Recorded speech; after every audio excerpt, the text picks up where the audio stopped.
Well, good morning, ladies and gentlemen. It is 10 o'clock, so I'll call the meeting to order. Please rise and we'll sing O Canada.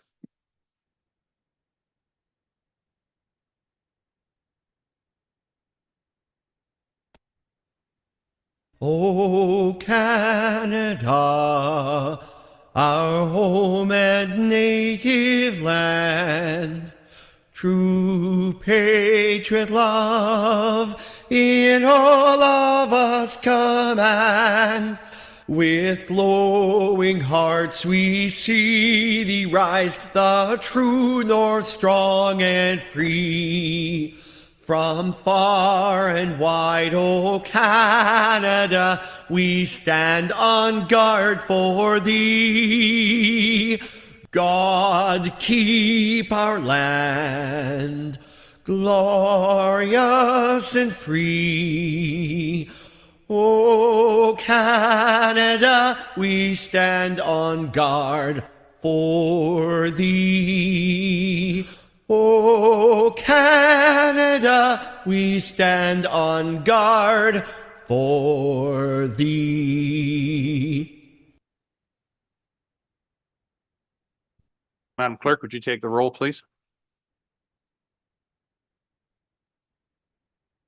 Councillor Mackey. Councillor McKay. Here. Councillor Carlton. Councillor Pringle sends his regrets. Councillor McQueen. Present. Councillor Nielsen. Present. Councillor Patterson. Councillor Dickert. Councillor Keaveney. Councillor Kentner. Councillor Body. Councillor Gregg. Warden Milne. Present. Councillor Dilbreen. Councillor Matrosovs. Councillor Bordigno. Present. Councillor Eccles. Councillor Hutchinson. We have all members in attendance today with the exception of Councillor Pringle. Thank you, Madam Clerk. Before we begin, I want to acknowledge with respect the history, spirituality, and culture of the Anishinaabe, Six Nations of the Grand, Haudenosaunee, and Wendat, Wyandot, Wyandot peoples on whose traditional territories we gather and whose ancestors signed treaties with our ancestors. We recognize also the Métis and Inuit whose ancestors shared this land and these waters. May we all, as treaty people, live with respect on this land and live in peace and friendship with all its diverse peoples. Is there any declaration of interest related to any matter in today's agenda? Not seeing any. If one should arise, please make us aware of it at the time. Adoption of the minutes. We have two sets of minutes there. Three, actually. County Council and Committee of the Whole minutes dated November 23rd. Would someone care to? Councillor Debreen, Councillor Body. Any discussion? All those in favor? That is carried. Thank you.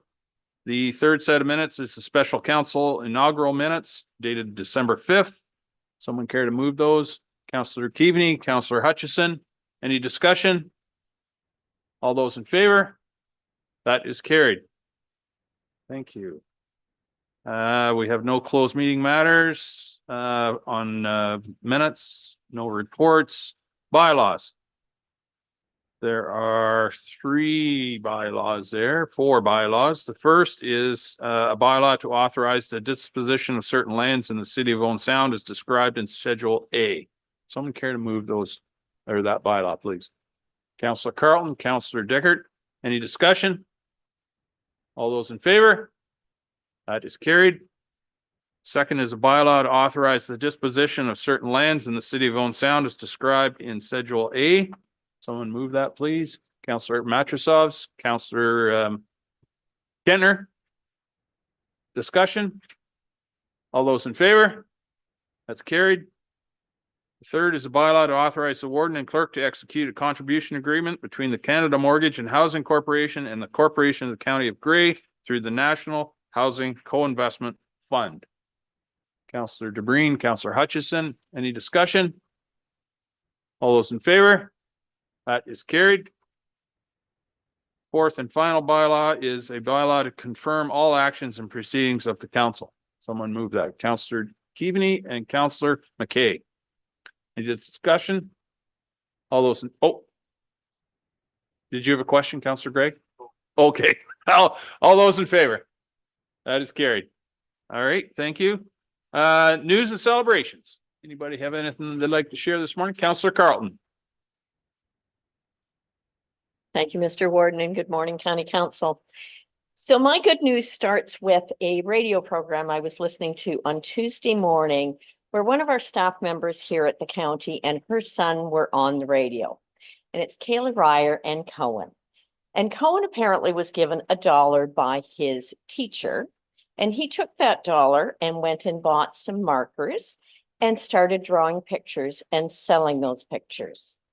With his proceeds, he gave the money to Chapman House. Now, I understand the amount on Tuesday morning was $5,400. I believe it's up to $6,500 now. So I just think we need to say thank you to Cohen for what he's doing, for coming up with that idea and doing such a wonderful job. And I would challenge everybody to match donations. Thank you, Counselor Carlton. And I had saw that as well. And I thought, wow. Smart kid. He takes after his mother, clearly. Any other? Counselor McKay.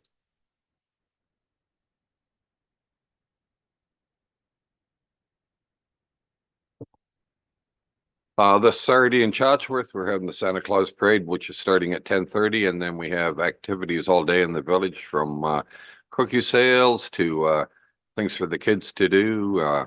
The fire department will be having a barbecue at the fire hall, so it'll be a full day. So hope anybody can show up. It's supposed to be good weather, maybe a little rain, but hopefully not. So Thank you, sir. Anyone else? Counselor Eccles.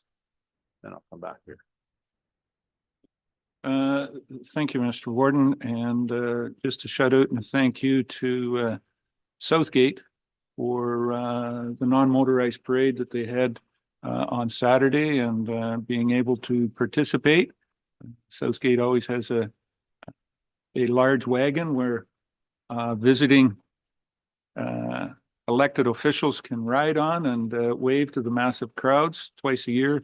Just for everybody's indication, Holstein has a traffic jam. One is Maple Fest, where it's difficult, sticky to get in and out of the municipality, out of the town. And then on the non-motorized parade in December, where after the parade, it's, well, kind of like dodgeball going down Main Street after 200 horses have fed and deposited throughout the afternoon. But thank you for that. And I would like to say that this Saturday in Durham, there's a tribute, Elvis, Lewis, can't think of, Willie Nelson. 4 different artists are being playing at the Durham Arena. And I believe Sarah, if she hasn't taken them already, Sarah has 2 tickets up there for that. If anybody wants to do that, I have a conflict and I'm presenting those. If anybody wants them, first come. Sarah has them. She may be taking them herself. She may be already too late, but they're there with Sarah, whoever can use them. Thank you. Thank you, sir. And yeah, it's always a sticky situation in the spring. Counselor Mackey. Thanks, Mr. Warden. Good morning, County Council. I'm surprised Councillor Eccles didn't elaborate on the mode of transportation that he was riding in at the Holstein. I know it's a similar one in the Desborough Fall Fair, so it's suitable. Let's leave it at that. I just wanted to thank the staff and all the volunteers at Grey Roots. I had the opportunity to attend the Christmas celebration there on Saturday, and I think there was over 1,200 people. I was really amazed at the number of volunteers that participated in all the houses, and it was a great evening, and we had a nice bowl of soup at the end of it, and so certainly happy to congratulate the staff at Grey Roots for a good evening. Thank you, sir. Anyone else? All right. Thank you very much for all of that. Lots of good things going on at this time of year. Motion to adjourn our council portion of the day. Counselor Patterson, Counselor McKay. Any discussion? All in favor? That is carried. We'll just take a minute to move over to committee of the whole.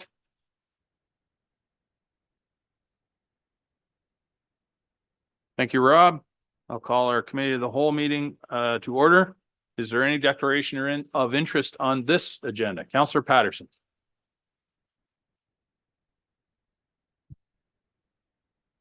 I will now be declaring a conflict on the item 8, closed meeting.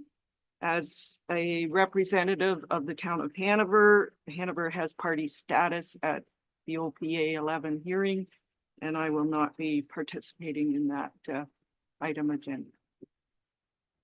Okay, thank you. Anyone else? Counselor Dicker. Thank you, Warden, and mine is the same. Item number 8, the OPA 11 discussion as a representative of the town of Hanover, and Hanover having an interest in that discussion, I will not be participating in that item either. Okay, thank you. Counselor Hutchison. I too will declare a conflict on item number 8, and I think the language is already there, so at this time I would declare. Thank you. Counselor Eccles. There's one clarification from the clerk. With all these people that are missing and all the people declaring a conflict on number 8, are we going to have quorum to get there? Suggest. Thank you. I'll be declaring a conflict on number 8 as well too, being that West Gray has party status in this legal matter from the other side of the table. Thank you. Okay, thank you. Anyone else? Okay, as I said, if one should arise during the course of the meeting, you can declare it at that time. Business arising from meeting or minutes. We have a notice of motion from Counselor Matrosov. Counselor Matrosov, presume you'll move that. Yes, you will. Is there a seconder? Counselor DeBreen. Counselor Matrosov, do you wish to speak to the notice of motion? Thank you, Warden. And I did try to put the details into the whereas statement so that I could provide everybody with as much advance notice, but I could elaborate. But may I just ask, am I required to read the motion out? No? Okay, I'm seeing shaking heads. Thank you. Please understand, if I could have attached a map, I would have, and I would have, the quadrant that we're talking about is described in word form there. But if you imagine the very northeast portion of the Blue Mountains and the border, the north border being Highway 26 and the kind of traffic that travels there up to that intersection that you would know as the Craigleith Depot Museum, which is one of the alternative routes to get into Blue Mountain Resort and all of the activities there, because you'd be turning onto Gray Road 19 at that point. And then that would be the east boundary of that quadrant, and the west boundary of that quadrant, and the east boundary would be our Gray Road 21 going down as far as our Gray Road 19, and I've described the stretch on Gray Road 19. The entire area is an intricate fabric of current transportation and future transportation and temporary transportation routes when things get disrupted, like we're doing, with plans to redo things. So it is an integrated movement, a pattern that spans both the town roads as well as our county roads. And then we, of course, have our Simcoe County neighbors coming right up to that area. So this was the reason for my appeal for council consideration, the motion that we've moved here. Some of this has a long history to it. We've been planning for this for a long time, and that is perhaps one of the challenges that we have.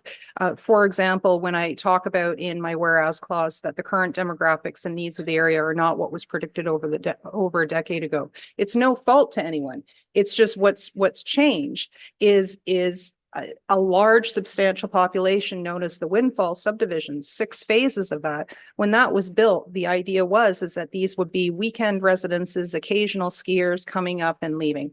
Now we have full-time families living there with school bus pickups on Crosswinds Boulevard, for example. So that's just one of the changes that has occurred that we didn't anticipate in the past, and we're now faced with. We've also heard 2 presentations come to council that are not in any way or form in the planning and development hopper yet, but we've had 2 presentations, one from Blue Mountain Resort who have presented early ideas about employment housing that would be along that stretch of Gray Road 19 in one of their designated areas. And we've also heard from where there's secondary development potential on the other side of what we know as that Crosswinds Gray Road 19 roundabout. We've actually heard the owner of that property come forward and say that they're looking at 1,200 homes there. Again, it's very early. They don't have any kind of application active at this point, but we ask at our council of the town to come early and tell us what your plans are so that we can start to anticipate questions. So those are some features that have changed. The other good news features that have changed that I've made reference to, and this is why I phrased it very carefully, to continue the dialogue, because I don't want it to be thought that we have not been communicating. But I think there is a critical point here where we keep that communication line going, because it wasn't that long ago that we had two different departments of the MTO who had a dividing line along our Simcoe County and our Grey County border and had never talked to each other before, had never been in the same room before. They did their job as best as they could from one side of the border to the other side of the border. And with the help of Grey County and our CAO Everett, we got them on a bus together. We got them meeting and understanding what really happens with transportation from one side of a county to another.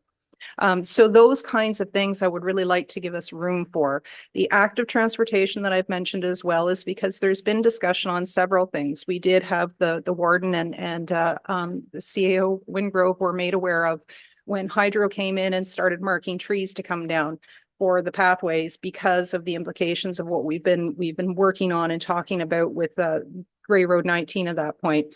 But there is room for us to pause and to think carefully about what we do with that. And we were able to do that. Hydro listened and we're trying to keep that dialogue going. Also from the residents' perspective and from the town perspective, the way in which the active transportation route veers off of Gray Road 19 when it comes up to the next existing intersection of Joseph Weider Boulevard needs a reconsideration, needs some rethought, that it could be alongside the way that we've been planning for active transportation alongside 19. So those were the kinds of reasons why I've presented it this way, to ask us to continue the conversation, but not to make a hasty decision at this point in time when so much of the balls have been moving in the air at this point. And I'll leave it to Councillor Bordegon if he would like to add any further details. Thank you, Warden. Councillor Bordenon, would you like to add something? Thank you, Mr. Warden, through you. The mayor's covered most of the points in regards to the look that we need to take at these areas in relation to the full-time resident, seasonal residents becoming full-time residents, as well as the entire quadrant of these three areas, just for safety concerns and everything that we've heard back from our constituents. So I'm in full support of this motion. Thank you. Thank you, sir. Pat, do you want to add something to this, please?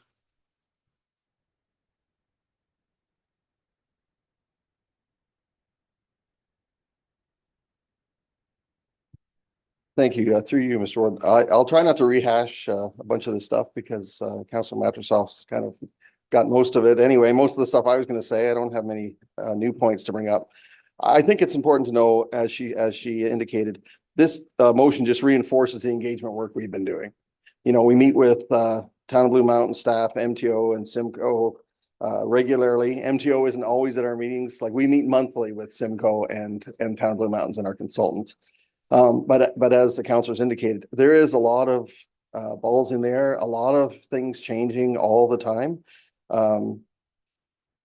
It's such a complicated project, and part of it is because it is in all those transition areas between, you know, Gray Road 21, Simcoe 34, the two regions of MTO, Clearview's there, you know, Blue Mountains is there. There's just so many parties involved, and actually it is a dividing line for a bunch of utilities as well. So it's kind of the perfect storm, that area, and it makes it very hard to kind of coordinate the project. So this reinforces just the importance of the communication in this project. So we meet regularly with Blue Mountain Resort as well. We know it's going to be a big project. We obviously don't want to impede anyone in getting to their place of employment or their place of residence or leisure. Blue Mountains has Montero Road in the queue to get it done. So we're trying to, because the design is still coming through, We're just trying to coordinate everything, and it does take a lot of communication. So we have, Randy has kind of brought forward a plan to work with GIS to come up with a map, basically with some information to kind of track all ongoing projects, because there's so many projects. And then you kind of figure you're going to do one thing, and then you hear, oh, Collingwood's going to do this with Mountain Road. And you're like, well, that was going to be our detour, so we're just trying to kind of keep everything going. One thing I just did want to mention, traffic has increased as predicted. And there's new developments coming on all the time. We're acquiring land. We've acquired a bunch of land. We were waiting just briefly to get the 60% design on the booster station. For those that recall, Blue Mountains booster station is there. So we have an agreement with Blue Mountains where they would contribute $1 million to the moving the booster station. That was when the price of the booster station was $2 million. Well, now the price of the booster station is $5.6 million. So 2.5 million of that would be basically a like for like replacement. The rest of it would be Blue Mountains future sizing it, which is obviously the right thing to do because you're only going to do it once. You don't want to go back and do a booster station again. So once we got the 60% design, we were going to sit down with Blue and open our agreement again, because there's other things. There's a future channel going kind of eastbound to south, which is going to have to be on the land of the Tees Please.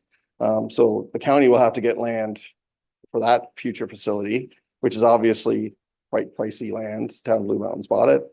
It's fortunate that they did. It's going to help the project eventually. And so the other thing, active transportation, yes, we have made some changes in that the future roundabouts are going to be yield to pedestrians, whereas now the pedestrians are yielding to traffic. So we've noticed other municipalities have been doing this. Not that roundabouts aren't safe. There's a very low record of pedestrian. You would think, you just think maybe a roundabout's not as safe as a signal.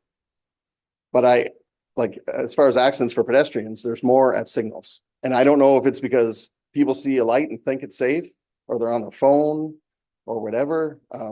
But now that we're going to this yield to pedestrians, it should be even safer for the active transportation. So we've got paved shoulders in that section of the 4-laning, and we've also got the multi-use trail there. So it's just a matter of coordinating, and there's trails coming from Collingwood. So it's just a matter of coordinating all these projects to get to the best design we can. There's some other work Blue Mountains has to do. There's a sanitary trunk that needs to be extended, which is just in the very preliminary design stage. So yeah, this is important that we follow these steps. It's nothing we haven't been trying to do anyway, but we will be bringing a report back to kind of go into some of these issues because there's so many big issues out there. So. Thank you, Pat. And yeah, it sounds like something you should put together in a half-hour meeting. Maybe not. Randy, did you want to add anything? I think Pat's covered it well in terms of the ongoing work to try to coordinate all the various moving parts within this area. We noted that, and Councillor Majestov's noted the discussions that we've had with MTO in the past, and those have been quite positive. We want to try and have some further discussions with MTO to make sure that some of those short-term, medium-term improvements, we call them, along Highway 26 which we think will have a huge improvement over the movement of traffic in and around that area, is brought to hopefully an increased priority on their list.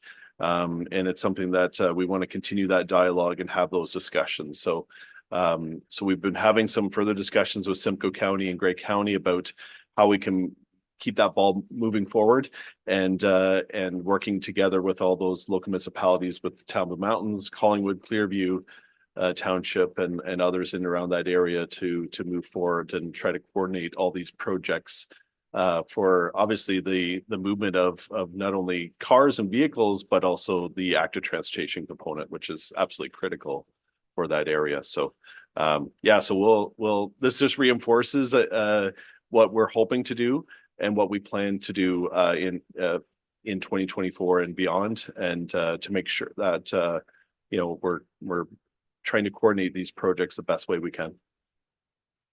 Thank you, Randy, and thank you, Pat. So it just, as others have said, this just reinforces the need to keep communicating for sure. Any other discussion? Councillor Eccles. When I saw this first, I thought it was very redundant because I know that the county staff and even from a county council perspective are very open to, coordinating work between the lower tiers and the upper tiers.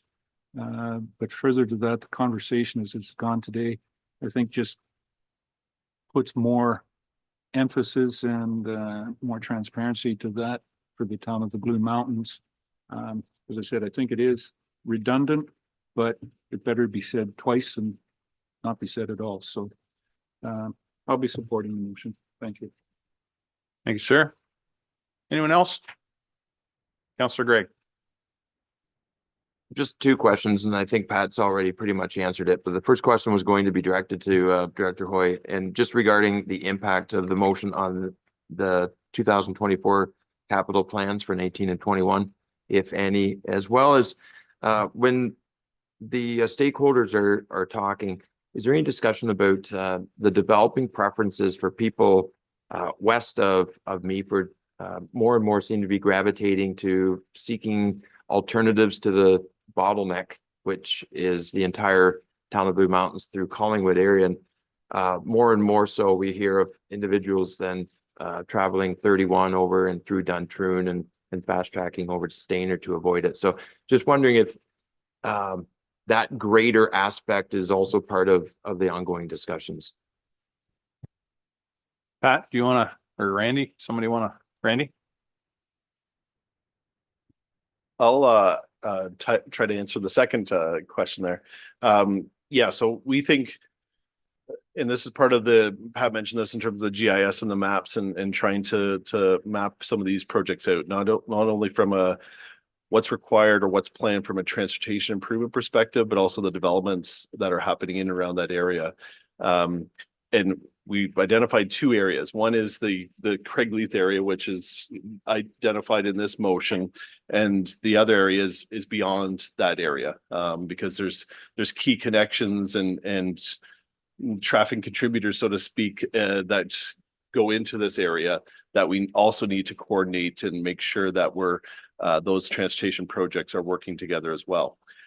So we've identified that kind of, we call it the South Georgian Bay area, larger area, even outside beyond our boundaries, into Simcoe County, as well as focusing in on the Craigleith area and some of the key projects in around that area as well. So, so we have had ongoing discussions and will continue discussions for both that smaller area as well as that broader area as well. Kim? Thanks. And just to further advise that MTO right now is consulting on their Southwest study about transportation corridors. And I know that you folks have been at that table and we have an opportunity to provide some more comments back. So this will be just another opportunity to re-emphasize the things that have been raised this morning. Thank you. Pat, did you want to comment on I think, Councillor Gregg's first question or Randy or?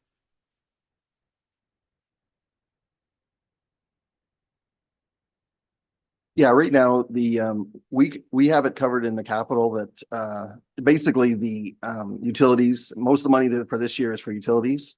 And we do have money in there for the booster station. That money is probably more than it should be. It's not really an equitable split yet. But that's something that we're going to work on as well, because they're hoping that probably the booster station would start construction in the summer. So utilities are supposed to start early. Everyone was kind of waiting around on hydro to get their design done. But yeah, we do have enough money in the budget, but we're going to need to just work on that equitable split a little bit. Thanks, Pat. Councillor McQueen.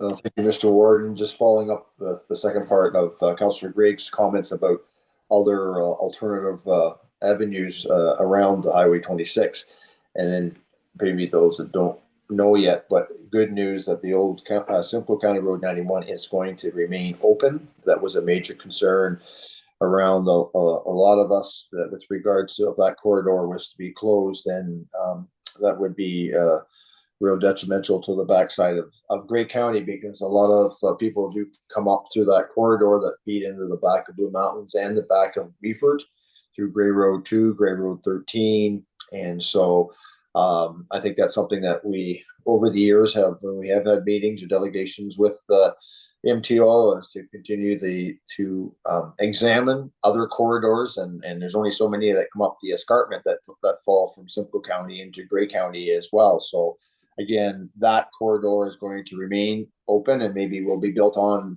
as time goes on. It's hard to know, but I know that, I don't know if there's any further comments from Councillor Gregg, but I know that the Highway 26 is a little bit of a congested area that does have a tendency to divert traffic away just because of that. And that one example does work for a lot of people that feed into the back of those communities. Thank you, sir. Any other questions, discussion? I'll call the question. All those in favor? That is carried. Thank you very much, Councillor Matrosas, for that. Okay, delegations. We have Mr. Tom Allwood with us this morning. He's here on behalf of the Multi-Municipal Energy Working Group, and specifically the battery energy storage system. So come on up, Tom. The microphone is yours, sir.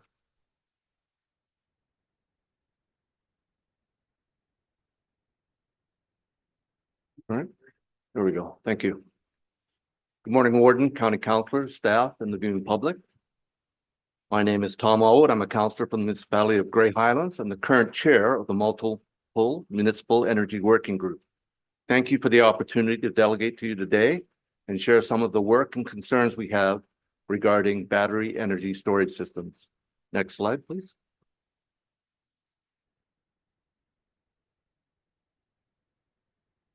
The Multiple Municipal Energy Working Group is made up of elected municipal officials plus community representatives from Grey, Bruce, and Huron counties.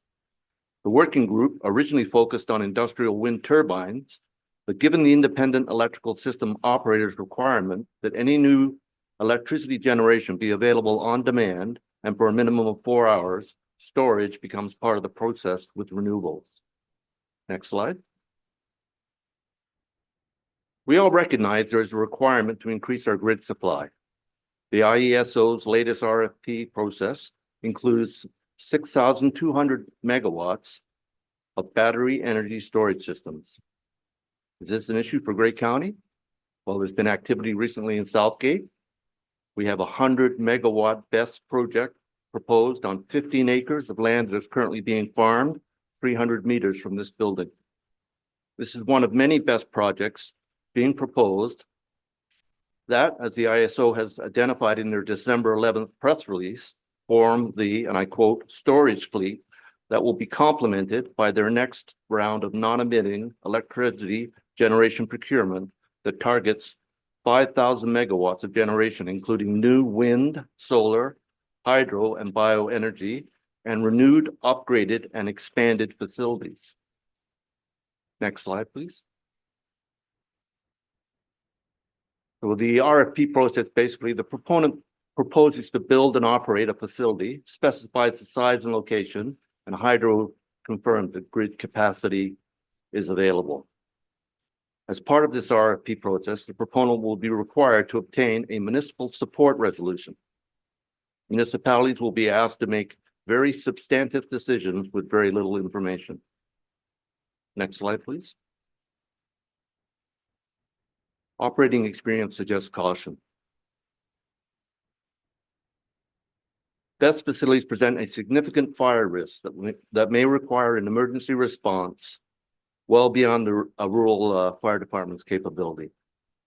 Under the Fire Protection and Prevention Act, municipalities that establish fire departments are required to provide that fire protection service and shall determine their capability and capacity to attend an emergency. As you can see on this slide, the type of fire-related issues that are associated with these facilities are significant and contain life-threatening can contain life-threatening situations that have resulted in facilities and serious injuries to firefighters. Next slide.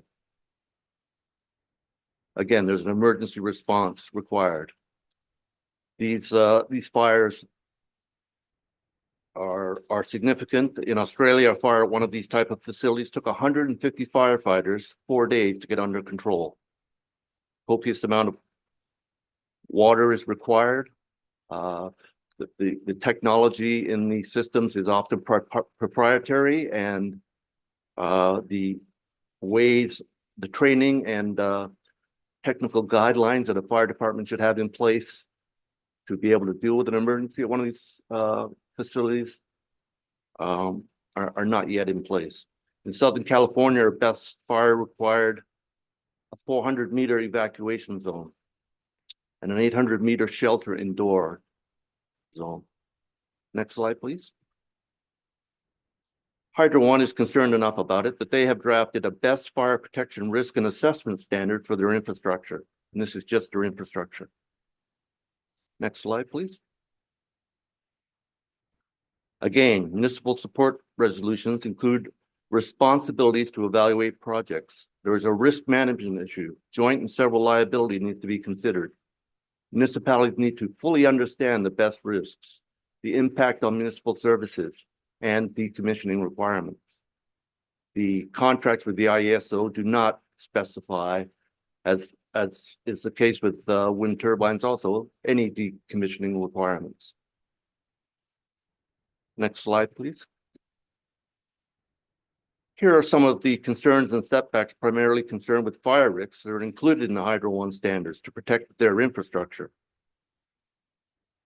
Hazard mitigation analysis, fire risk assessment, community risk assessment, air and gas dispersion studies, fire protection design and documentation, passive fire protection, active fire protection, and an emergency response plan. And this applies just to infrastructure. It doesn't really affect publicly occupied buildings or public safety. Next slide, please. Here are some of the setbacks that exist in that Hydro One standard. And again, I'd draw your attention to the fact that it's primarily a fire risk from the Hydro's perspective, from Hydro One's perspective. Municipal setbacks need to consider the toxic gases that result in a fire at one of these facilities. And again, in Southern California, they had evacuation zones of 400 meters and shelter indoor zones of 800 meters. Municipal zoning bylaws, if they exist, should include these type of setbacks. Next slide, please. The other issue is the new draft PPS allows best facilities as an on-farm diversified use. There is no size restriction. The facility just down the road would occupy 15 acres of land that is currently being farmed. Protecting agricultural land is a requirement in our official plans. Municipalities need to give this some consideration. Next slide, please. Again, we're talking about minimal information and public consultation. The facility down the road is actually in the municipality of Meaford, but it's 150 meters from Georgian Bluffs and obviously borders on Owen Sound. There was one public meeting that I'm aware of in Bognor. 17 people attended. Very little information was shared. Next slide, please. This slide sort of details information that municipalities should have to consider before approving these sort of facilities. And I won't go through them, but setbacks, emergency response, source of water, limits on noise. They require 24/7 cooling for these large C cans. 100 megawatt facility would have multiple C cans on 15 acres of property. You can imagine the sort of noise that might be generated by the cooling requirements for that. And again, I want to stress the decommissioning aspect of this. The contracts with the IESO do not have any requirement for decommissioning. And related to that is, the process for the change in ownership. It's not uncommon for these projects to go through several iterations of ownership. The project, some of these projects, the RFP process, there may be local organizations involved, but often it's offshore foreign companies that are responsible for building and operating these and wind turbines. And if at the end of their life cycle, the decommissioning costs can be significant. The Premier of Alberta just mentioned recently that wind turbines in Alberta cost $1 million to decommission each. Next slide, please. In summary, it's new and rapidly evolving technology. There's limited direction from the provincial level, limited information provided to the municipality. In supporting projects, issuing building permits, municipalities are making substantive decisions. The bottom line is municipalities have the right to decline to support these projects. Next slide, please. Thank you for the time today. If there's any questions, I'd be happy to try and answer them. Thank you, sir. Are there any questions? Councillor DeBreen. Thank you, Warden, and good morning, County Council. Thank you, Councillor Allwood. I just wanted to speak to the experience that Southgate just went through. Would have been helpful to have this information to us, but we certainly didn't support the resolution at that time. What I did, our experience was that we were rushed to make decisions, as you indicate. They want the resolution of support before you're able to evaluate whether or not you can even provide fire protection or those services. And what it would have equated to was 30 sea containers per 100 megawatts of storage on one of the properties on one side of the road. That would have equated to 120 sea containers and 130 sea containers on the opposite side of the road. So 250 sea containers on the landscape, taking up 45 acres of agriculture. Had we had more information, had we had more time, had we, been able to evaluate all of the health and public safety issues and mitigated those, perhaps it would have been a different decision. But thank you very much for the energy group here that has been doing the studies. It's very informative. And we all know that we need storage for our renewable energy. We just need to do it safely. Thank you. Just turn your microphone on there, Tom, please. Sorry about that. And I would emphasize that we're not against battery energy storage systems, but we're concerned that the technical guidelines are not in place. What we want to avoid is the situation we ran into with wind turbines, where the municipalities were excluded from the siting decisions, and you've got setbacks or inadequate issues relating to health and safety of our ratepayers, situations where county roads have been closed because of wind turbine failures, situations in Grey Highlands where we have to put up warning signs about ice scatter because you have inadequate setbacks. These are serious concerns, but with these battery energy storage systems, the implications of inadequate guidelines and setbacks are life-threatening, and in the sense of fire protection and municipal responsibility and liability, it's making these decisions. It's a big decision that we're being asked to make without the right information in front of us. Thank you. Thank you, Tom. Is there anyone else have any questions? Councillor Mackey. Thanks, Mr. Warden, and thanks very much, Tom, for this presentation. Just in regards to the fire marshal reviewing safety requirements, the decision is expected in 6 months.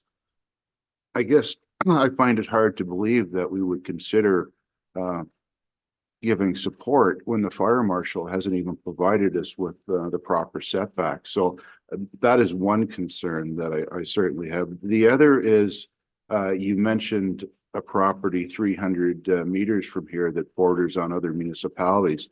Is the municipal support from the surrounding municipalities required at all? Is there any consultation requirements with those other municipalities that may be impacted? Thank you for that question. The only requirement that I'm aware of, and this is a concern that we that has been brought up at the working group, is that with that particular facility, the only requirement would be a municipal resolution from the municipality of Meaford. Even though we're talking about a large facility of the scale of which Councillor DeBreen just mentioned, is 150 meters from Georgian Bluffs and borders on Owen Sound. So as far as I know, no municipal support resolution is required from neighboring municipalities. And when these facilities neighbor on facility for municipalities like this, we feel as a working group that there should be consultation and municipal support required. Councillor Gregg. Oh, thank you very much for attending here today and speaking to this. I was one of those 17 that went to the Bogner Town Hall for that public meeting. I'm a firm believer if you want to decrease attendance, make it a little bit more inconvenient for people to get to. So right off the bat in the posting in the Sun Times, when I saw that notice of public meeting, I was a little concerned and eyebrow raised at hosting it in Bogner when you could have just maybe had a room next door adjacent at the Days Inn or somewhere else where residents that are close by could easily have attended at the dinner hour. I certainly had concerns, certainly have concerns that we hadn't been notified at the City of Owen Sound previous to going to the item in Bogner, the public meeting. Certainly it's acknowledged that there could be demands on Owen Sound fire resources to respond. So we would have municipal concerns with also looking after the best interests of our residents who live right across the road, as well as the costs, potential costs on materials or resources demanded from the city in the project's development, or if there was problems or fire emanating from it. We did have, and I'm thankful for your motion, seconded by Mark Davis, I believe, requesting that it be looked at, that adjoining municipal support be a requirement. I'm a firm believer in that. We did have that correspondence sent to our Community Services Committee for a meeting last night, but neither Mayor Body or I sit on that committee, so I'm not sure how that discussion went, but I'm certainly in support of that resolution that there should be adjoining municipal support on such a project. And that's, and from a upper tier perspective, I think you're completely accurate in this being agricultural land, this being land that's currently, I believe, zoned Niagara Escarpment in the town of Meaford's zoning map. So there's extensive limitations on what you can do on Niagara Escarpment land to begin with. And there seems to be some presupposing or assumption made that I don't want to say the process can be circumvented, but seems like the process as it exists now may allow for exemptions that maybe aren't equitable to all other stakeholders when they are pursuing uses through Niagara Escarpment zone lands. So thanks for being here today. Thank you, Councillor Kentner.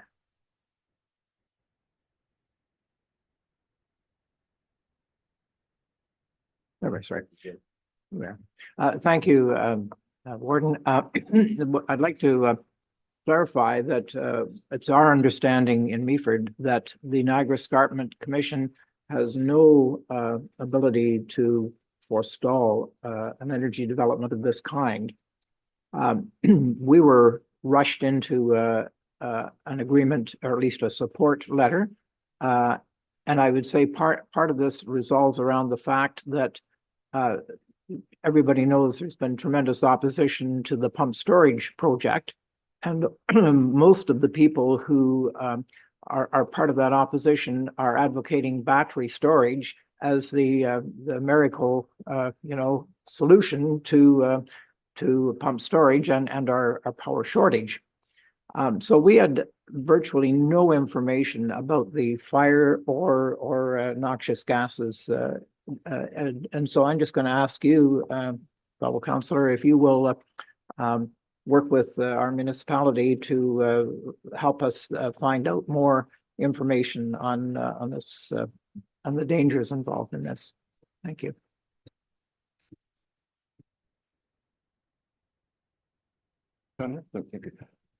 Thank you, Councillor. I would invite the municipality of Meaford to join the working group. It's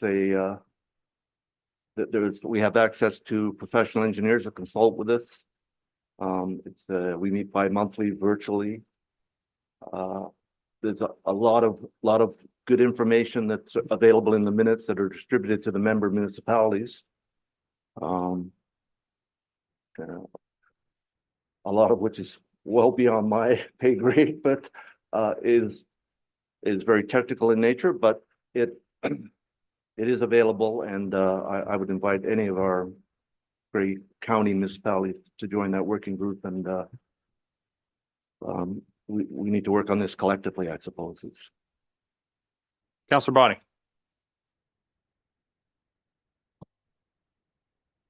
Thank you, Warden. It is fascinating times that we live in as we switch from carbon-based fuel that's so easy to store in a tank to clean energy, and obviously electricity is going to be one of the main things.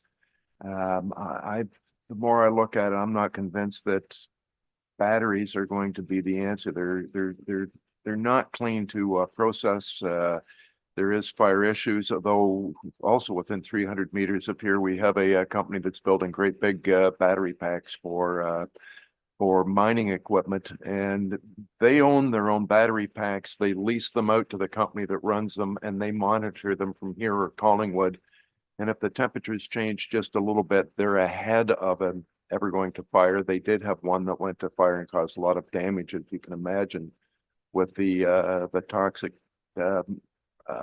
substances that can come out in a mine. So they're really careful. So the technology is getting better, but I come back to what we've been saying around here for a long time, that hydrogen's probably going to be much safer, going to be much better, and maybe because Elon Musk was out ahead of everybody else with batteries, then we think that's the answer. I'm not sure that it is. And I think for clean energy and for clean and safe, the TC Energy pump storage or other pump storage like that is going to be an answer. We're going to have an answer. We're going to have an answer of how we're going to store energy, and especially dealing in electricity. And the TC Energy is one of the options that, when you really look at it, I guess I'm going sideways here. When you really look at it, it's going to be a good project, I think. But batteries need to have a really hard look, and especially for something of this size and the way they take up land and the dangers to them. So we'll be I wish I was 20 years younger, and we'll be dealing with these for a long time to see the outcome, but unfortunately we're going to have to make some of these decisions now, and hopefully we get the best information. So thank you. Thank you, sir. Kim, you had a question? Councilor, do you know if IESO is asking for us, have they asked for a single technology from all of these proponents, or are we going to see all sorts of different systems come into play? My understanding is that some of these systems are proprietary, so the proponents come forward with, I think the IESO is sort of technically, they don't consider technology, they consider the, I've forgotten the word now, but technology, whether it's a wind turbine or battery. It's important to note that battery energy storage systems do not generate electricity, they just store it. And they operate at about 80% efficiency. So they're not creating any new electricity. They're really putting this storage fleet, and that's their term in their press release, in place so that they can put renewables. So the next round of procurement, which will start in 2024, will be wind, solar, hydro, bioenergy, and the renewal, expansion, and upgrade of existing facilities. So if there are wind turbine contracts that are winding down now, for those projects to have a second life, perhaps be upgraded, it'll involve some sort of storage, and municipalities again will be asked to make decisions with very little information. But no, I do not believe that there's any, it's proprietary technology. Not all systems are the same. Thank you. Just a little bit that I'm reading here talks about how, using water for fire suppression is really important for this, that dry systems don't work like you would necessarily think for these sorts of things. But that means you have to deal with the runoff. And being in rural areas, what exactly does that mean? Thanks. Yeah, on one of the slides, it did touch on that. I didn't read every line on every slide, but certainly there's copious amounts of water involved. You cannot put water in some of these systems directly on the fire. They basically are required to, in an emergency, to cool the surrounding hardware and hopefully prevent that from expanding. But it involves large quantities of water, multiple days, and the runoff and where that goes, and the toxicity associated with the fire is a concern. Okay, I'm going to take two more speakers on this because we're not here to decide what we're going to do, but I do appreciate the presentation. Councillor DeBreen. I think it's always great to have information. One of the things that we did learn through questions and answers was that basically through you, Warden, to the CAO, they would let it burn. And as Mr. Allwood said, cool the area around it, and it could take upwards of a couple of days, 3 or 4 days. Yeah, the technology, or as it was explained to us, is that there's probably 70 or 90 proponents vying for however many projects that the ISO will award. It's going to be based on the technology, the location, and price. Councillor, I got Mackey rather, and then I'll come back to Greg. Thanks, Mr. Warden. Tom, you touched on the decommissioning, and there's not, as I understand it, there may not be a requirement for these companies to decommission. The question is, who would it fall back on? Then my understanding is there's a lease with the landowner. Likely the landowner, then if one of these shell companies disappears after they've made their money, they disappear. It'd be the landowner. If the landowner can't afford the decommissioning, would it fall back on the municipality after they take control of the property?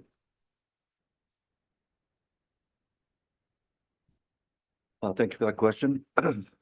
That is a good question. It's there is no requirement in the contracts with the ISO for decommissioning. So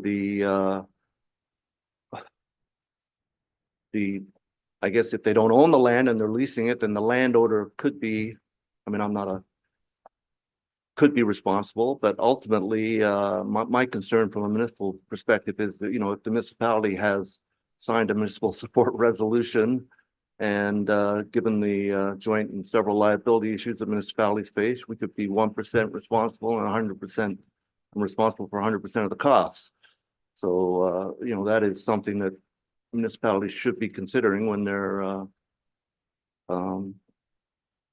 making decisions around these sort of things. But no, the decommissioning of these and wind turbines is an issue. It could be stuck on the landowner, and if failing that,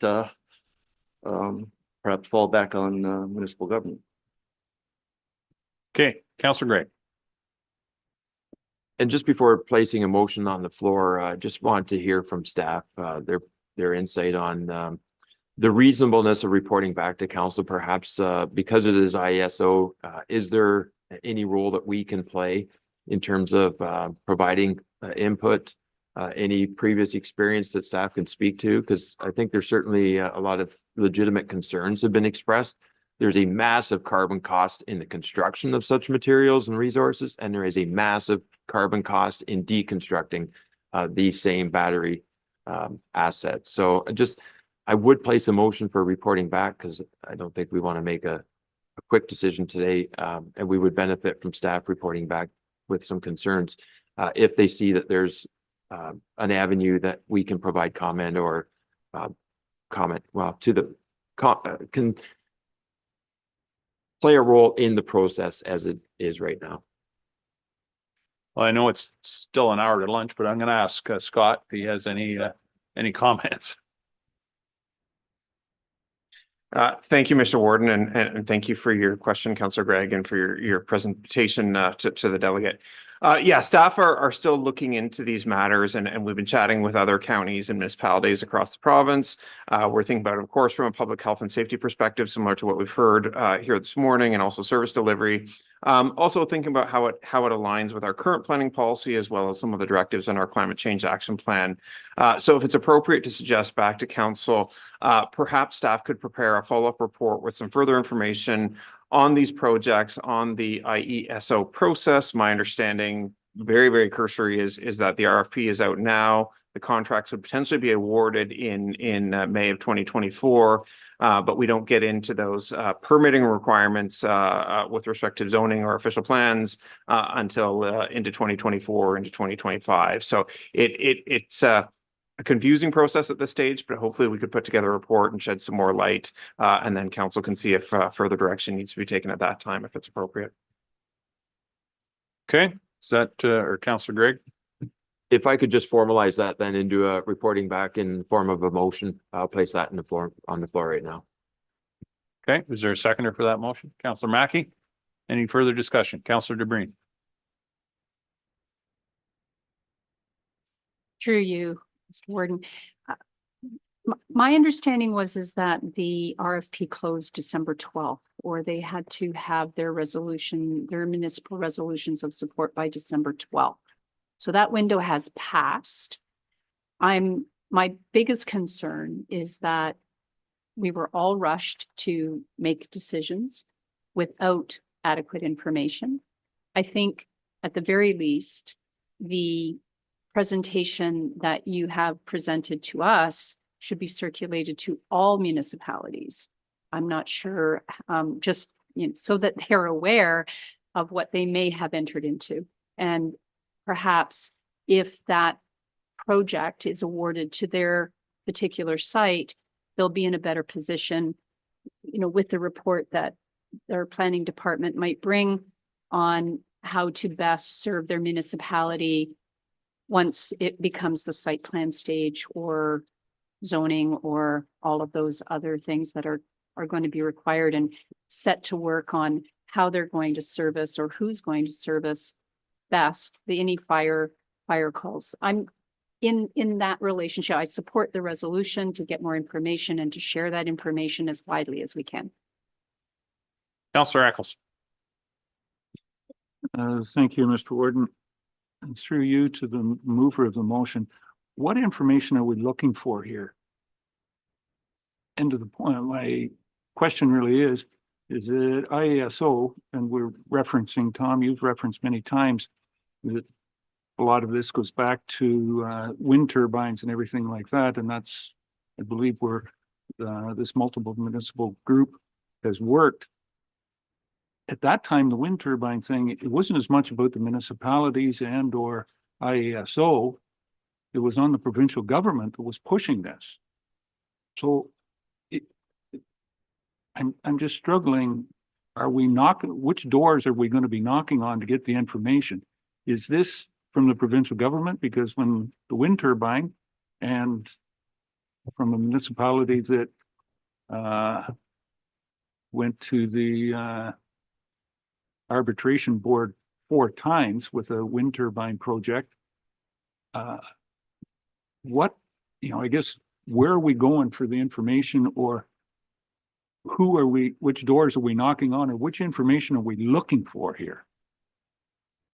Mr. Gregg. Go ahead. Well, I may defer to Director of Planning, but I would say on the surface, it appears that the process as it stands is inadequate in terms of receiving and responding to municipal consultation. In our case, we've got Owen Sound bordering on the other side of the road, Georgian Bluffs on the other side of the road. And the current process would appear to be unacceptable in terms of the intake. So in the now, it would seem to be relevant to be able to comment and have it deemed acceptable that those comments be understood and inform the ultimate decision making that's coming out of it. But if it's still determined that it's too late, we need to be able to put together a package that acknowledges the actual and real costs and concerns. We have a concern, obviously, in Owen Sound that it would be our fire response that could be responding to the incident. What does that mean for the taxpayers of Owen Sound in terms of scaling up our level of service in Owen Sound to respond to something that's beyond our borders? So it's not just a me item. This is a we on a grand stage or countywide. So I think the process as it stands right now is unacceptable. Right from the get-go, the public meeting in Bogner was a red flag, I think. But do we have an opportunity to inject new comment during the decision-making process? And can we influence improvements in the process that is, as it stands right now, that seems to be unacceptable on the surface? Scott, do you want to elaborate a little bit on what where you're gonna go for information for a report? Sure. Thank you, Mr. Warden, and through you. Yeah, we're happy to take direction from council. Staff have talked very preliminarily on this, and what we were thinking is trying to outline the process, trying to make the process as clear as possible. We can speak to any projects we're aware of that have already been proposed in Gray or very near our boundaries. There is one right across the county line in Bruce County. Talk about the how current planning policies and other pieces of legislation apply. We've heard about the one in the Niagara Escarpment Plan, so we could touch base further with the Niagara Escarpment Commission in that regard, just to make sure we're getting good information. Just as a bit of a history lesson here, we were having very similar discussions in about 2005 or 2006 when we were seeing wind turbine proposals prior to the enactment of the Green Energy Act. And there was a bit of a policy void because most municipalities at that stage didn't have detailed policies in their plans and bylaws. A number of municipalities, Grey Highlands was one of the leaders there, went out and established very detailed policies. Then shortly thereafter, the Green Energy Act passed, which took it out of municipal zoning and municipal official plans. So, in talking with some other municipalities across the province about these battery storage projects, there does appear to be a bit of a policy void at the local level, in part based on some of those policies that were otherwise removed. As our deputation has advised today, there is some draft verbiage in the draft provincial policy statement, at least for agricultural lands, that would have it treated as a non-farm diversified use. The one benefit to having it treated as a non-farm diversified use is it would have to be limited in size and scale. So it would be, say, 1 to 2% of the farm versus, 25 acres of the farm kind of thing. But that document is still very much a draft. So I'm thinking we could provide some information back to council, and then maybe council could decide as to next steps, whether or not there's further dialogue needed with the province or IESO or other bodies, depending on what we're able to dig up in that report. Thank you, Scott. Suffice to say, there's a lot more to come on this one. Okay, I think we've pretty well beat this one to death, but thank you, Tom, very much for the presentation. You have obviously generated a lot of discussion, questions, and a lot of thought is going to go into this. So thank you very much, sir. Okay, it's 10 after 11. Oh, I'm sorry. We have a motion on the floor. My apologies. Any discussion on the motion? Any further? All those in favor? That is carried. Thank you very much. Okay, it's 10 after 11. Why don't we recess for 5 or so minutes and we'll reconvene shortly.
1 minute warning.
Thank you, Rob.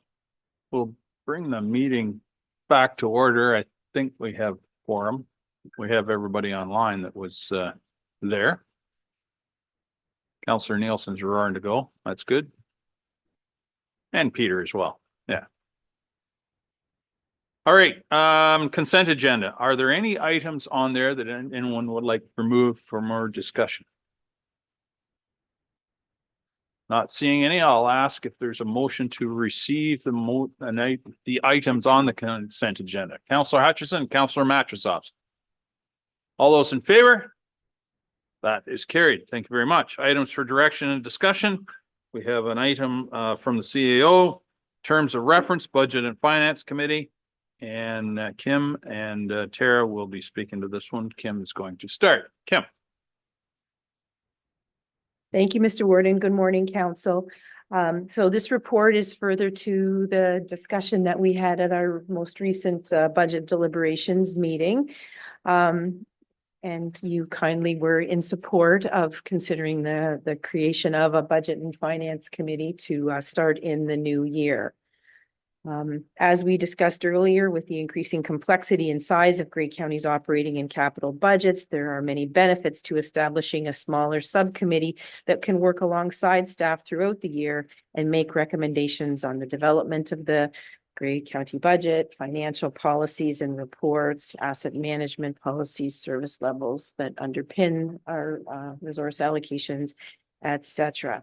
So what we have this morning then is an outline of the terms of reference. And I think, as I mentioned earlier, with your support today, we'll put this together as the terms of reference for this committee. But certainly when it comes to the committee itself, once those people have been appointed to that committee, there's always the opportunity to revisit this or to make any adjustments to it.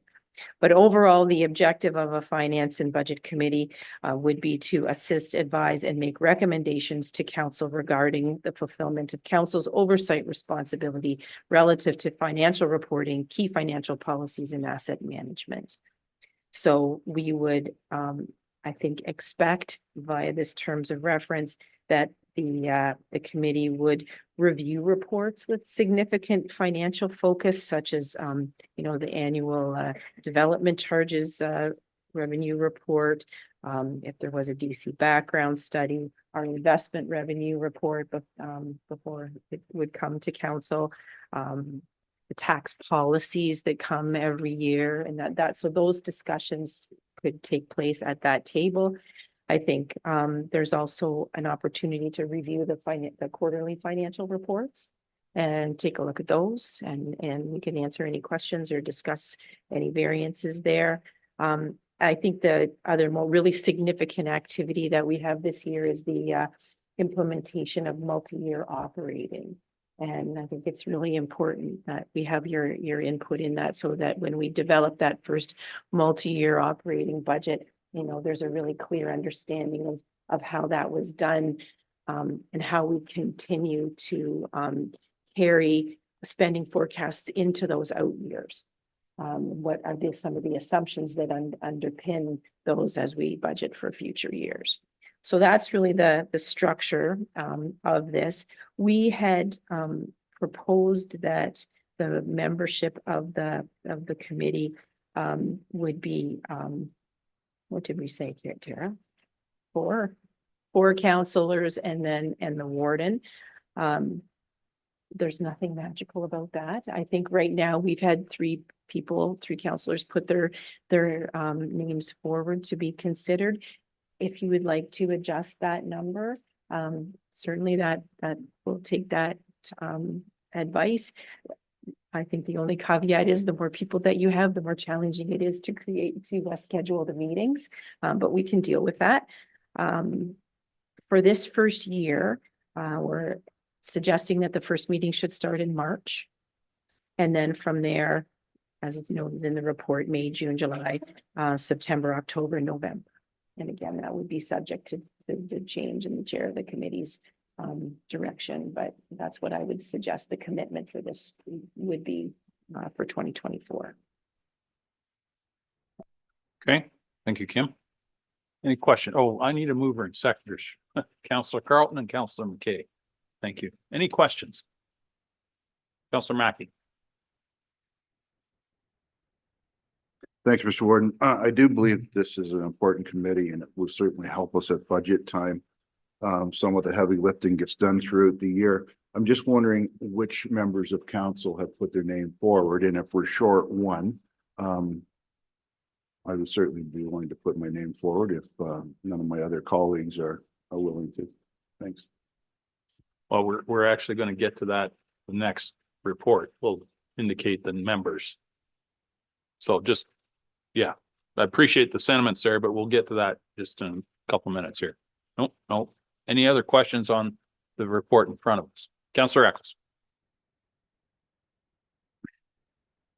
So you said we would, you're looking that this budget finance committee would probably get into tax ratios and that type of thing. I was really thinking that greatly looking forward to working on this group until you said that we're going to get into tax ratios. Honestly, Madam CEO, I think you're scaring me. No, I have put my name forward and I would. Okay. Okay, not seeing any questions. I'll call the question. All those in favor? That is carried. Thank you very much. Moving on to the next item is the committee and board appointments. There's two motions here. We'll deal with the committee and board appointments, and then the second motion will be the membership for the budget and audit committee, or finance committee rather. So Tara's going to walk us through this report. Tara, I need a mover and seconder. Councillor DeBreen and Councillor Eccles. Thank you, Mr. Warden. This report comes before County Council every year. It's the annual committee appointment report for the committees and external boards that are up for renewal. Councillors were asked to express their interest at the end of November as to which committees they would like to sit on for 2024. And those are all outlined in the staff report in the chart for you. Overall, not much has changed, but I do note that there is an error in the Planning and Economic Development Committee section where it notes that it is full, but it actually requires one more member, and that member to be from the South and the Blue Mountains.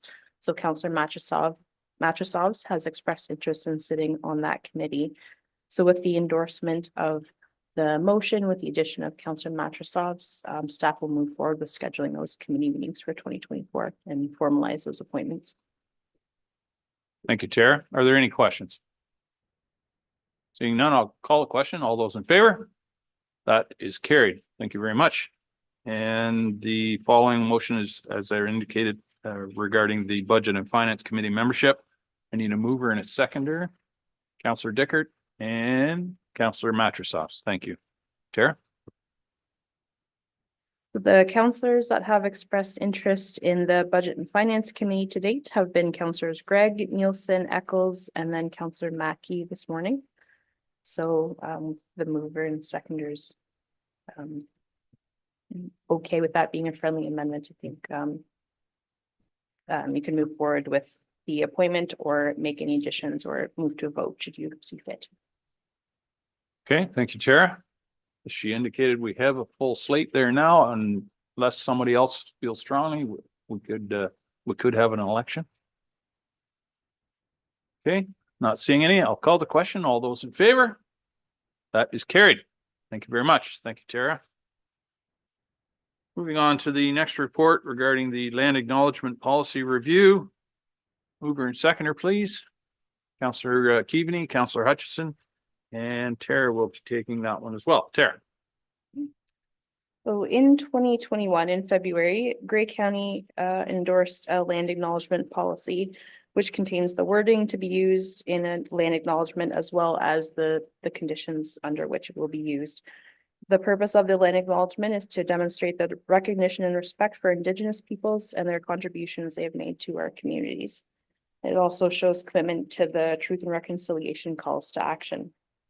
Since using the land acknowledgement, it's been found that the current wording isn't really meeting the original goals and intentions of the acknowledgement. It's meant to be a genuine and personalized acknowledgement and appropriately acknowledge the people based on where it is delivered. So the recommendation is to repeal the formal policy itself in order to provide the flexibility to properly acknowledge the people who should be recognized and for the speaker's words to be genuine as well.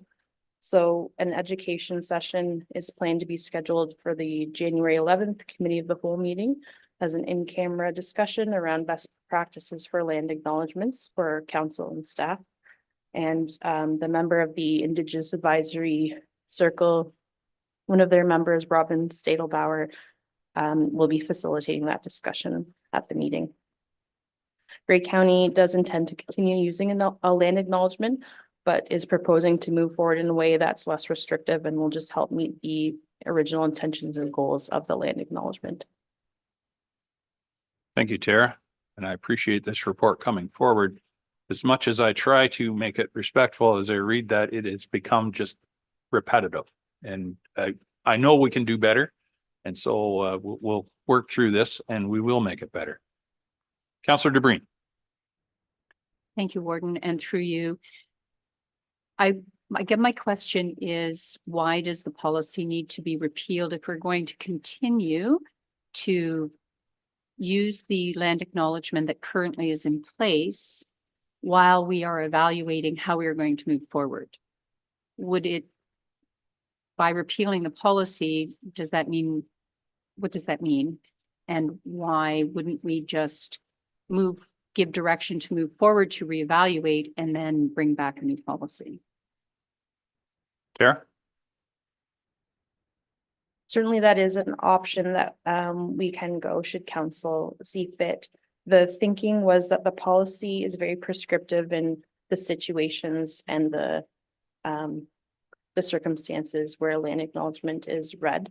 So what may be true for a meeting held in Owen Sound may be different held in Dundalk or the Blue Mountains and such. So because the policy has one specific paragraph or land acknowledgement, the thinking was if we just repealed the policy, took away that formal framework, we will still continue to do land acknowledgement appropriate for each place, and but take away the very specific wording that we're currently kind of tied to, which doesn't always work.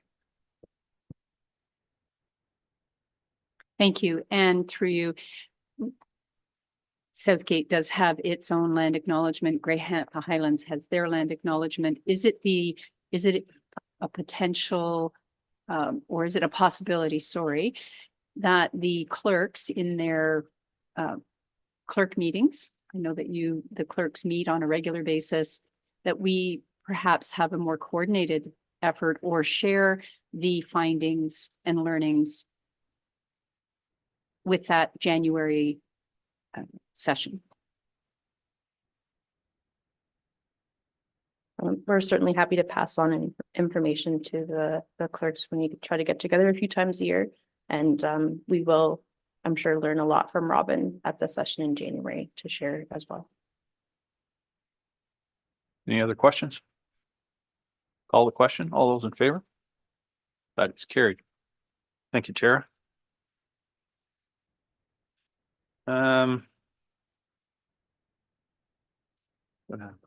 Oh, there we go. Community Improvement Plan continuation. There we go. Savannah is here this morning to walk us through that report. Would someone care to, Councillor DeBreen? Councillor Carlton. Savannah, welcome. Thank you very much, Warden. Good morning, County Council. I am happy to be in front of you today talking about continuing the community improvement plan, which we have found has been incredibly successful across the region. Right now, our plan is actually set to expire in 2 weeks on December 31st, 2023. When we first brought the CIP program to County Council, it was the first one we've ever done. And we set it as a 5-year program so we could pilot and see how things were going. What we have found is that our member municipalities are continuing to implement the program locally, and we are seeing great success. The reason why we have a CIP program, it was very specifically built with and for our member municipalities. We spent 2 years engaging to get to the point of being able to publish something that was working for everybody, but then gave you the opportunity to adopt it locally and something that worked for you, so that we're not prescribing what was happening, but we're together in the program as a whole, where county participates and locally you're participating as well. So it is really meant to enable and boost development momentum across the region and enhance the regional ecosystem from the ground up, because that is where the investment is happening. We have a specific list of priority development areas that seem to be working very well, and a CIP incentives list that's before you today. We're not recommending any changes to this at this point. We're simply asking for the continuation of the program so that you can continue to offer this locally, because many of our municipalities did approve their program for longer than 5 years, some up to 10 years on the ground. So we put a couple of results in here just for the first 4 years because we wanted to remind how incredibly valuable this program has been. In the first 4 years, we've had 136 grants funded and issued. The total public funds from that were 2.6 million. The total private funds were $21.9 million for a total program of over 24 million. So in the 5 years, from 2019 to 2023, Grey County has contributed $900,000 total to the program across all 9 municipalities. That was provided through a sum of $20,000 per municipality each year for 5 years. The timeframe allotted for municipalities to spend this fund was extended through a report earlier this year, because that was supposed to also expire at the end of this year. But given we had a pandemic and we needed more time, we extended that by another 2 years, so that the money that you have from the county, if you haven't already spent it, you've got 2 more additional years to spend those funds. In addition to that cash contribution, the county's also approved 2 annual heritage tax rebates to the city of Owen Sound for 14 different eligible properties at just over $9,000, and approved the first tax increment equivalent grant for Hanover at just over $432,000 for 2 apartment buildings inclusive of 142 units. That is still pending construction, so it hasn't hit any budgets at this point, and it won't until they have fully paid their taxes, fully executed the program, and that's when we'll start to see that net new levy and the contribution towards it. So what we are committed to doing, as we have every year, is in the first quarter of 2024, we'll come back to you with a report card to talk about all of the success that we've seen over 2023, which is the final year of the current program as it stands. Through that, we'd also like to be able to bring you the full cumulative results over 5 years and a full assessment of all the different incentives that are being offered. So you can see each use value of all of the different incentives. And then if there's any other potential changes that can be made, that would be brought back to you at that time. At this point, there are no new commitments with this report. The cash contributions of the $20,000 per year for municipalities did end last year in the 2023 budget. And as part of the budget deliberations last year, it was pulled out of the levy and pulled from one-time reserve. So in order to put that back for 2024, it would have been a net new levy contribution of 180, which is why staff at this time are not recommending, given the budget pressures and discussions we're having, that for 2024, we'll continue the program, but without that cash contribution from the county. This would still allow the county to participate in other incentives such as tax increments, such as heritage financing, approvals applications, but each of those are always considered on a case-by-case basis, and anything large scale like a tax increment equivalent grant is brought back to council for consideration. So nothing would be expended without your prior approval. So that is what we'd like to present to you today, is that we're hopeful that you will approve a contribution, or not a contribution, sorry, continuation of the CIP program to align with the Economic Development, Tourism, Culture Master Plan, because we think that that timing makes a lot of sense, considering this is one of the greatest tools that we have to deliver that master plan, but at this time to not provide that cash funding for our municipalities. So any questions you have, I am certainly happy, and I'll be back in Q1 with a full-scale report for you. Thank you, Savannah. Are there any questions? Counselor DeBreen. One comment, one question, Warden. I certainly want to extend the appreciation of the extension of using the funds already available, because I was speaking with the Warden of Wellington County over the weekend at our Holstein Parade, and he was very free to say, in his experience, it's taken upwards of 7 years for it really to get rolling. And so we're just coming into, I think, where people are starting to see some projects and finding out there's a CIP. So we can better communicate, we can communicate again and get the word out. I was wondering, one of the comments from some businesses was that the application process is fairly cumbersome. Is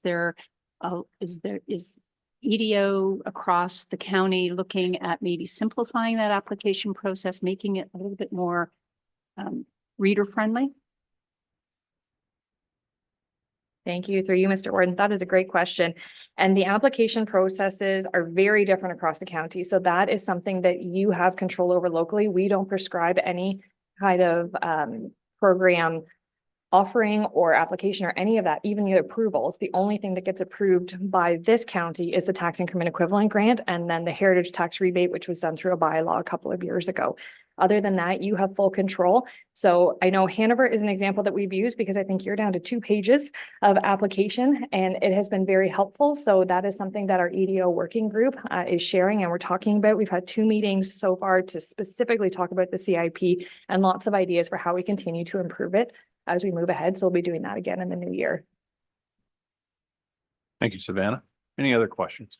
Oh, Counselor Nielsen, you have your hand up. Go ahead.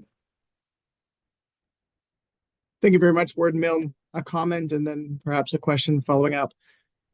Grey Highlands has seen some significant uptake in our CIP, and I'm pretty excited when we hear the numbers of about $2 million public money put into this project to see a $20 million investment from the community. There's very few line items that I can view when you see such a significant return on investment in terms of capital investment across the county. For the municipality of Grey Highlands, the village of Flesherton is going to be, I think, a very big success story. We had a number of downtown buildings that were deteriorating from the facades and the infrastructure there. The municipality of Grey Highlands is doing the Connecting Links project, but 4 different buildings of our downtown in Flesherton are being renovated and updated, utilizing the CIP and the attraction and excitement that is generating along with our staff and economic development staff of the county. It is exciting for one that we're going to consider keeping this project going forward, but I do wonder, and I realize the budget pressures we're facing, but you're talking, such a significant return on investment in a project like this, and it can seem minuscule when we're talking $20,000 per municipality at the lower level. But we have seen significant uptake. We have seen momentum being built. We've seen the pandemic kind of put a pause on some of that uptake, but we're seeing more coming out of that and growth coming out of that now.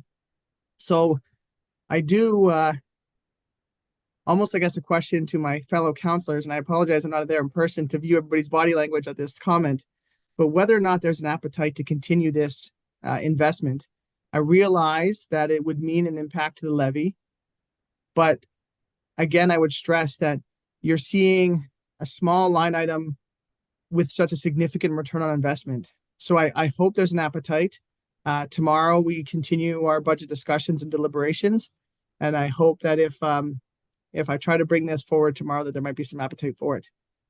Thank you for the chance to speak, Warden Milne. Thank you, sir. Thin ice we walk on. Counselor Gregg. Thanks, Warden. And I would just like to say I'm not hungry right now.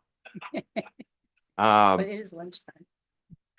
One thing we cannot demonstrate exactly is the exactness of that return on investment. So while it looks like it's a really good ratio, you cannot prove succinctly that some of those capital reinvestments would not have occurred already without using the taxpayers' dollars to fund it. We've got the program in Owen Sound. It's been very successful.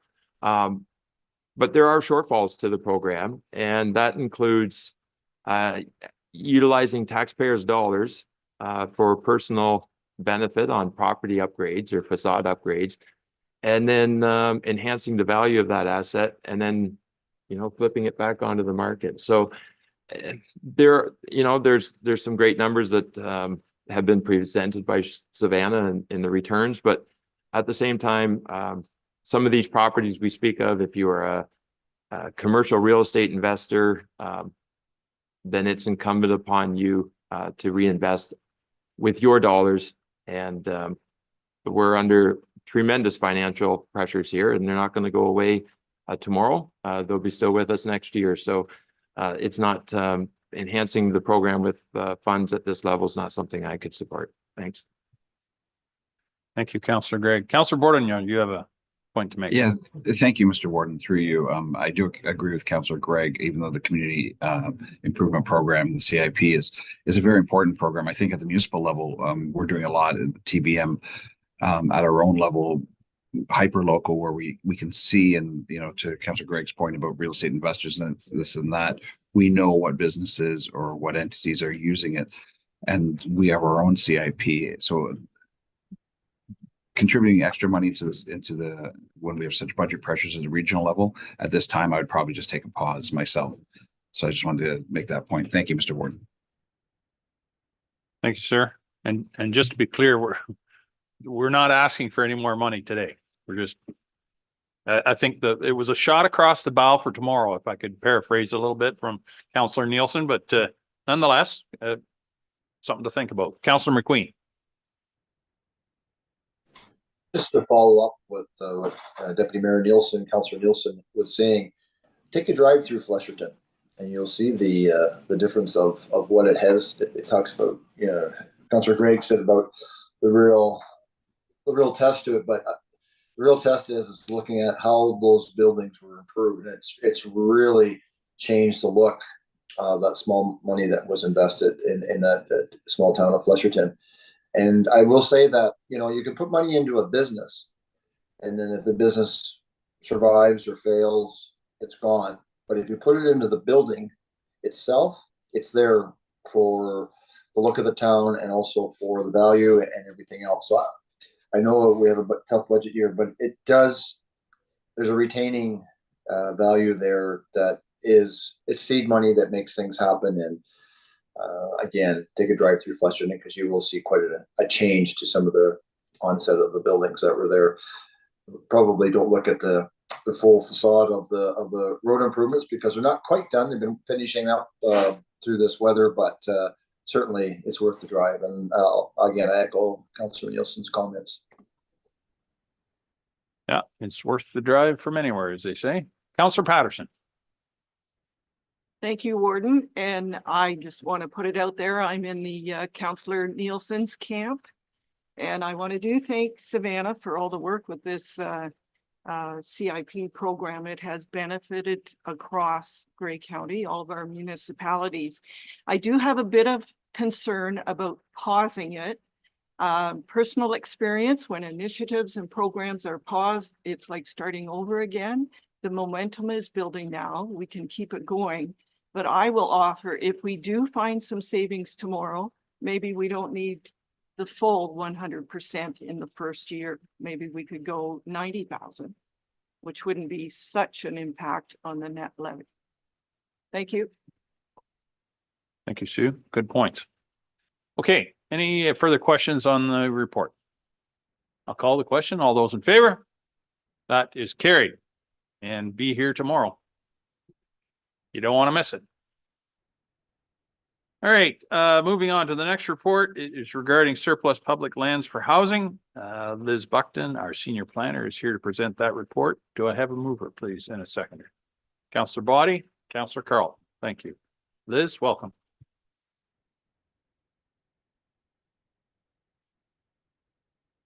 Okay, I think I've got that sorted now. Thank you very much. Good morning, county councillors. So I've provided you within your packages quite a lengthy report regarding the surplus lands for affordable housing project. Wanted to just support that report with a few clarifying remarks for others who may not be quite as familiar with that report.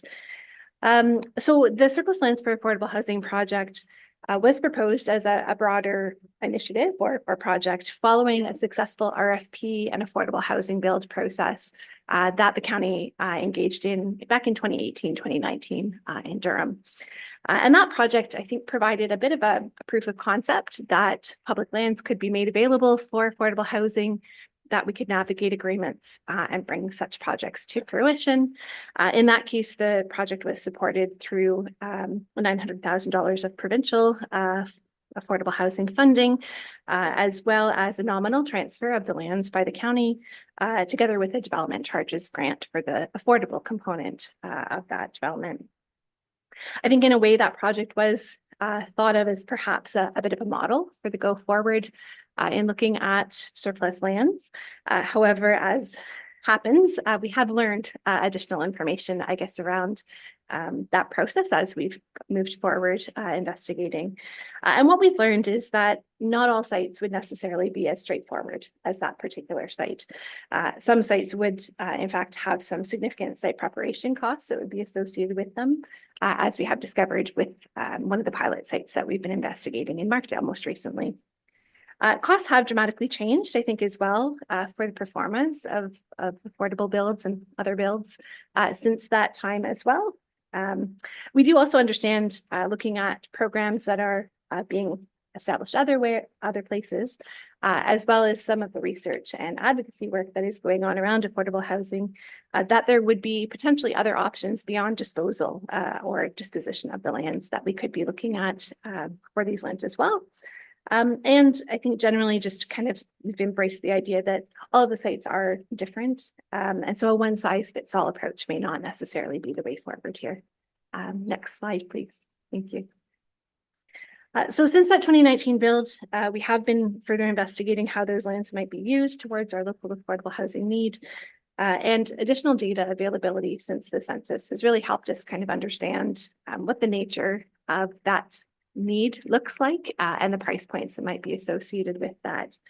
As noted within the housing action plan that this project now tucks up under, it is identified that we do have unit need at differing depths of affordability. So as there, kind of that deeply affordable supply and need for those in low, very low and moderate income households, as well as some need for housing kind of at that market rate or slightly below market rate, perhaps as missing middle housing with a slightly denser footprint than what exists currently.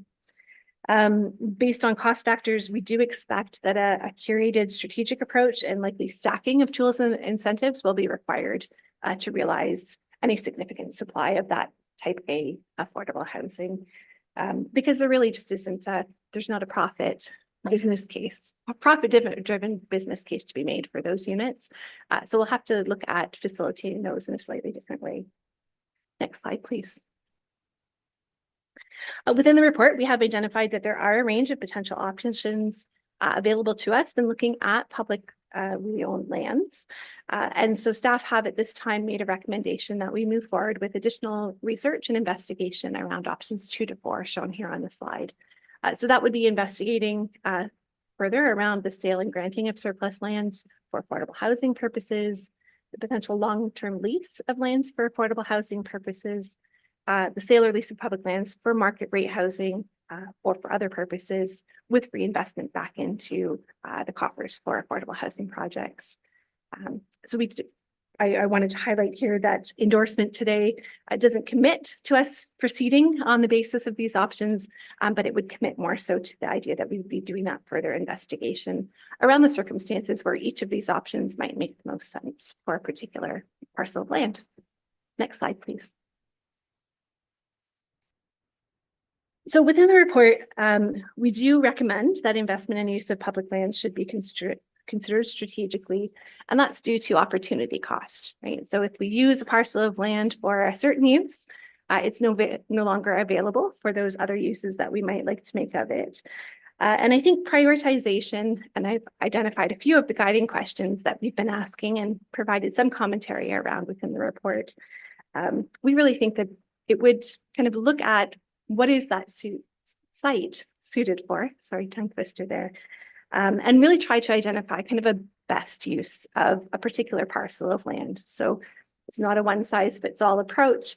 What process could we be establishing that really does try to look at prioritization of the lands for affordable market and other uses, perhaps in that order, and then trying to match up the right disposition or sale or lease approach that would go with that best use to facilitate those options for the site.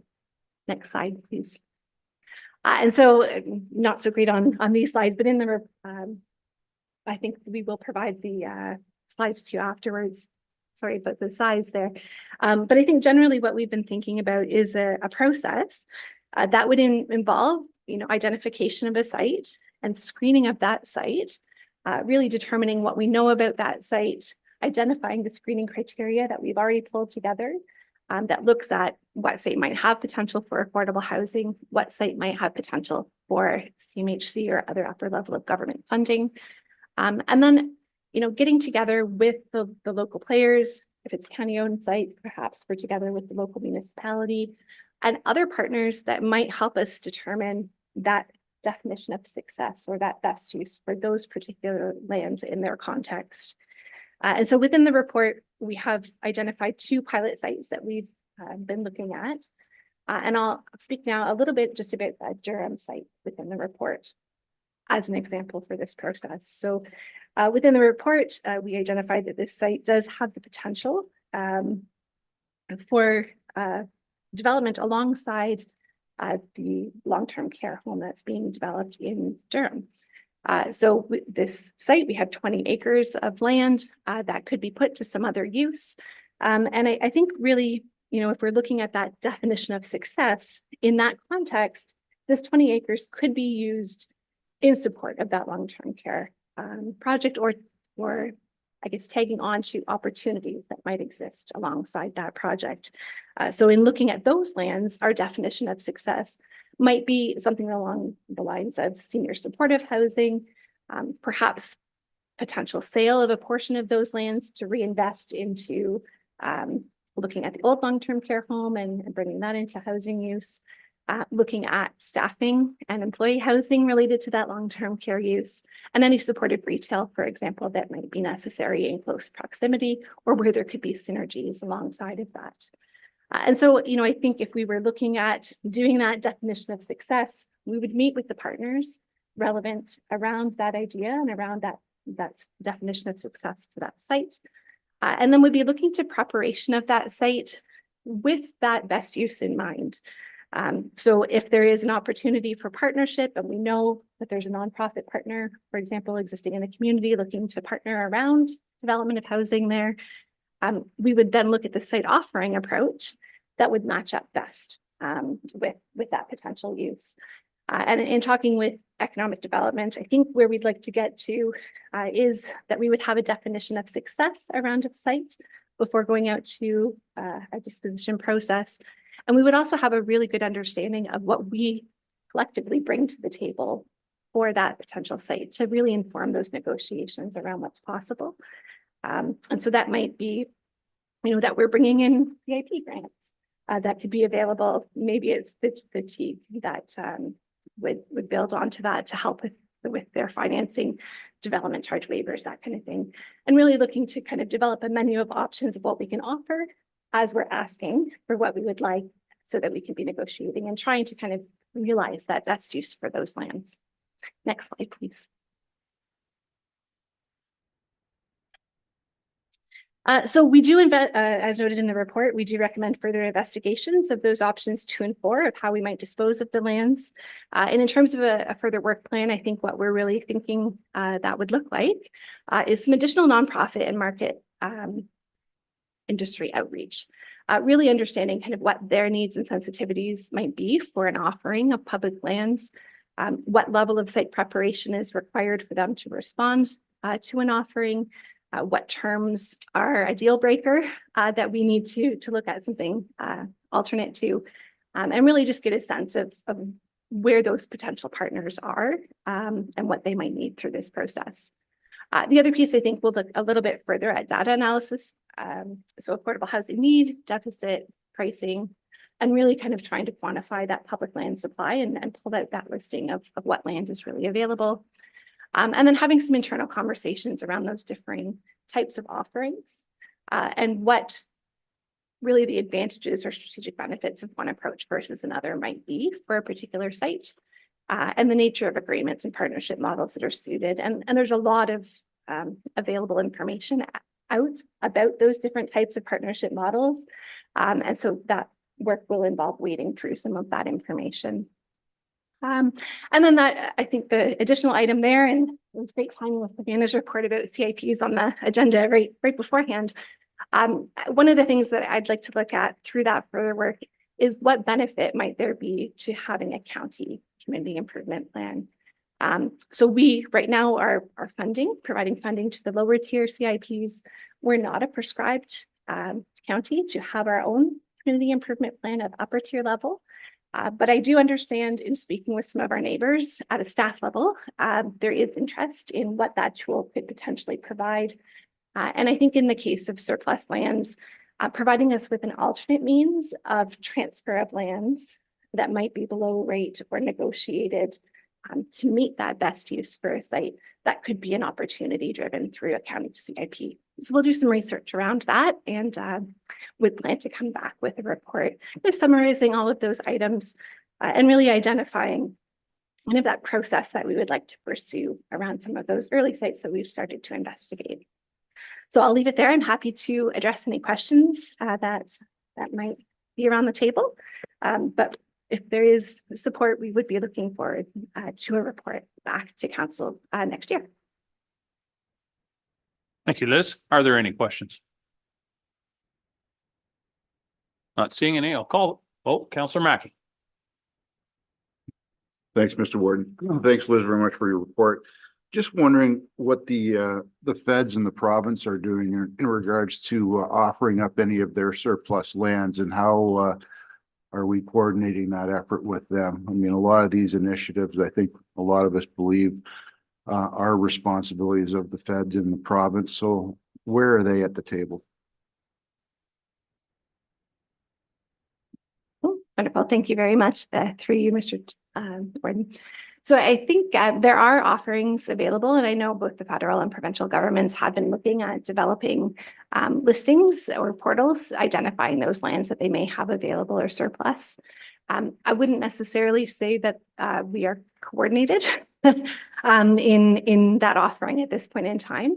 But I do think that if we are looking at kind of that understanding of what public land supply looks like, my thought was to kind of look more broadly at not only the local and county holdings, but those potential other sites that may exist within our boundaries that could potentially be woven into a framework that we might develop in partnership.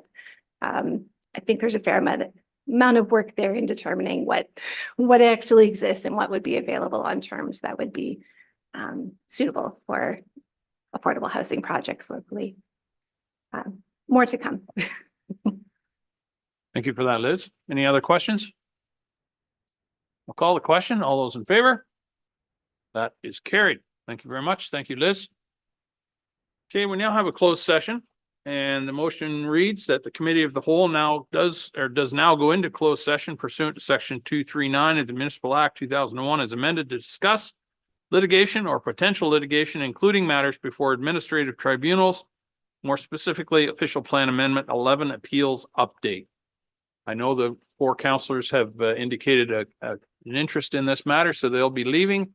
The staff that are to remain are Kim Wingrove, Randy Scherzer, Tara Warder, Scott Taylor, Rob Hatton, and Sarah Goldrup. Motion to go, yep, Councillor DeBreen, second by Councillor Mackey. All those in favor? That is carried. No.